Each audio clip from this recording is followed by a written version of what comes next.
అనేక అప్పుల గురించి వాళ్ళు చేసినటువంటి దుష్ప్రచారం మేము అసెంబ్లీకి రాకపోయినా అడుగున్నాం. సో ఏంటంటే ఏదో ఒక చర్చ జరగాలి.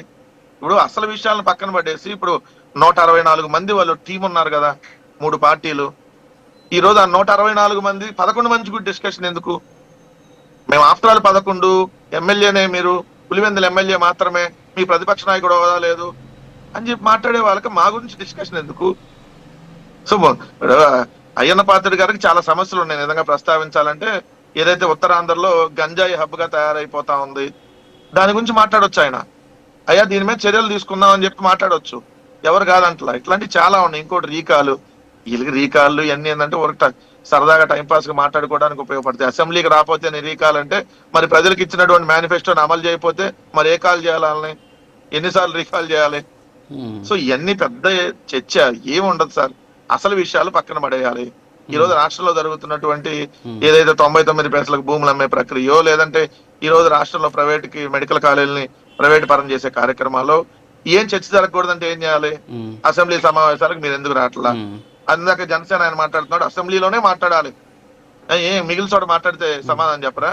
డిబేట్ లో మీరు నన్ను అడగొచ్చు, నేను కూడా అడగొచ్చు, ప్రెస్ మీట్ పెట్టి కూడా అడగొచ్చు. సమాధానం దేనికైనా చెప్తానికి ఉండాలి దానికి సంబంధించి. సో ఒక అసెంబ్లీకి వస్తేనే మేము చెబుతామంటే మరి అసెంబ్లీలో, ఇదే అసెంబ్లీలో మీరు ఏ విధంగా మన బాలకృష్ణ మాట్లాడాడు మనం చూడలేదా?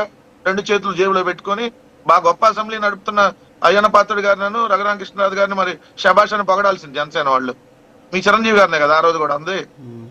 మరి చిరంజీవి గారిని అన్నారు, ప్రతిపక్ష నాయకుడిగా జగన్మోహన్ రెడ్డి గారిని మాట్లాడారు. మరి గొప్పగా అసెంబ్లీ నడుపుతున్నట్టే కదా మీరు. సో ఇట్లాంటివన్నీ మనం చర్చ చేస్తే చాలా ఉంటాయి. సరే, ప్రజా సమస్యలు ఇవన్నీ చాలా మాట్లాడారు. సంవత్సరం దాటిపోయింది సార్. సీజర్షిప్ నవంబర్ 2024, నవంబర్ 2025 దాటిపోయింది. 2026 కూడా వచ్చింది జనవరి. ఏమైంది? షిప్ యాడ్కి వెళ్ళింది. షిప్ లో బియ్యం ఎక్కడి నుంచి అక్రమంగా తరలించారు, ఎవరి మీద కేసు పెట్టారు? సో ఇట్లాంటి సమస్యలన్నీ మనం డిస్కస్ చేయాలంటే చాలా ఉన్నాయి.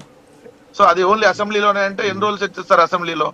సో మేము ఒకటి చెప్పాం, అయ్యా మీరు మమ్మల్ని కేవలం ఒక ఎమ్మెల్యేగానే గుర్తిస్తానంటున్నారు. ఎమ్మెల్యేగా గుర్తిస్తే 5 రోజులు అసెంబ్లీ సమావేశంలో ఒక్క రోజు వచ్చింది, అది కూడా 5 నిమిషాల మైక్ వచ్చింది, అది కూడా మీరు ఎమ్మెల్యేగా మాట్లాడాలంటారు. దానికాడికి ఇంకా ప్రతిపక్ష పార్టీగా మేము వచ్చే ఉపయోగమే ఉంది? మీరందరూ ఒకే కూటమిగా అవతల పక్క ఉన్నారు కాబట్టి మాకు ప్రతిపక్ష నాయకుడికి ఎంతసేపు మైక్ ఇస్తారు అంతసేపు ఇమ్మంటున్నాం. అంత తప్ప ప్రతిపక్ష నాయకుడికి ఇచ్చేటటువంటి ప్రివిలేజ్ మొత్తం ఇమ్మంటల్లా.